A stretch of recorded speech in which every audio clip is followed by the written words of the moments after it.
السلام علیکم دوستو،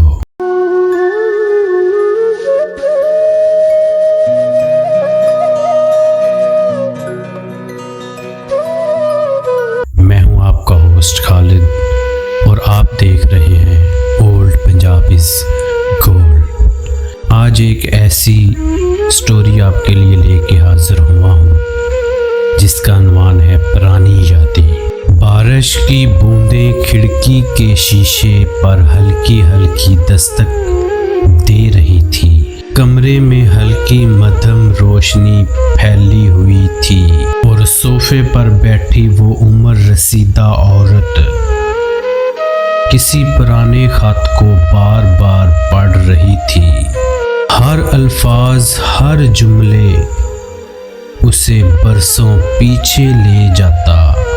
یاد ہے تمہیں وہ شام جب ہم نے پہلی بار ایک ساتھ چائے پی تھی؟ خط میں لکھے یہ الفاظ اس کے دل کو ایک بار پھر نم کر گئے۔ وہ لمحے، وہ ہنسی، وہ بے فکری، سب کچھ جیسے پل بھر کو دوبارہ زندہ ہو گیا ہو۔ کونے میں رکھا لکڑی کا پرانا صندوق کھولا تو اس میں تصویریں، پرانے کارڈز اور گلاب کی سوکھی پتیاں تھیں جو کبھی کسی کتاب کے پیج پر رکھی گئی تھیں۔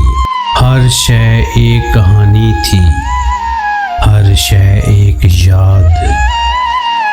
وقت تو گزر چکا تھا مگر یادیں وہ تو جیسے آج بھی ویسے ہی تازہ تھی جیسے کل کی بات ہو۔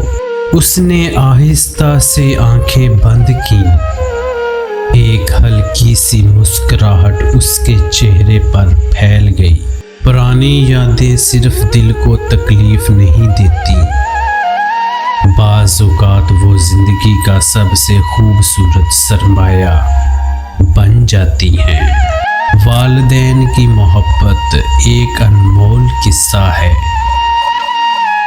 چھوٹے سے گاؤں کی ایک سادہ سی گلی میں واقع مٹی کا پرانا سا گھر تھا جہاں آمنہ اپنی ماں اور باپ کے ساتھ رہتی تھی۔ غربت تھی مگر محبت کی دولت بے حساب تھی۔ ماں کے ہاتھ کی روٹی اور باپ کے پسینے سے تر کپڑوں میں چھپی دعا آمنہ کی زندگی کا اصل سرمایہ تھی۔ ابا دن بھر کھیتوں میں کام کرتے اور شام کو جب تھک ہار آتے تو آمنہ دوڑ کر ان کی چپل لاتی۔ ماں ہنستی، میری بیٹی تو ابا کی چھوٹی اماں بن گئی ہے۔ ایک دن اسکول کے فارم کے لیے فیس درکار تھی۔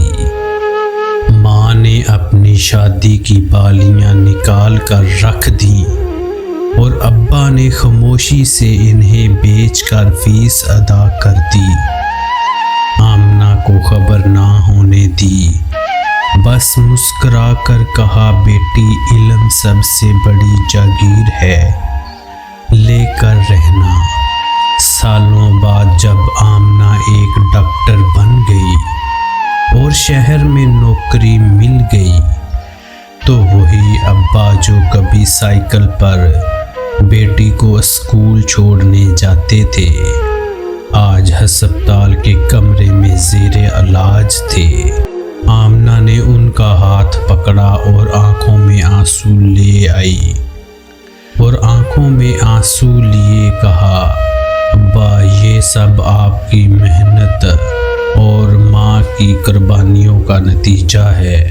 ابا کی آنکھوں میں نمی چمکی لیکن لبوں پر وہی پرسکون مسکراہٹ تھی۔ ہم نے کچھ خاص نہیں کیا بیٹی، صرف باپ اور ماں ہونے کا حق ادا کیا ہے۔ آج آمنہ جب بھی کسی مریض کو دعا دیتی ہے، ماں کی وہ دعا سنائی دیتی ہے۔ اللہ تجھے سب کا سہارا بنائے۔ اور جب بھی کسی تھکے ہوئے باپ کو دیکھتی ہے تو اسے اپنا ابا یاد آ جاتا ہے، جو خاموشی سے ساری دنیا اپنی بیٹی کی خوشیوں کے لیے قربان کر گیا۔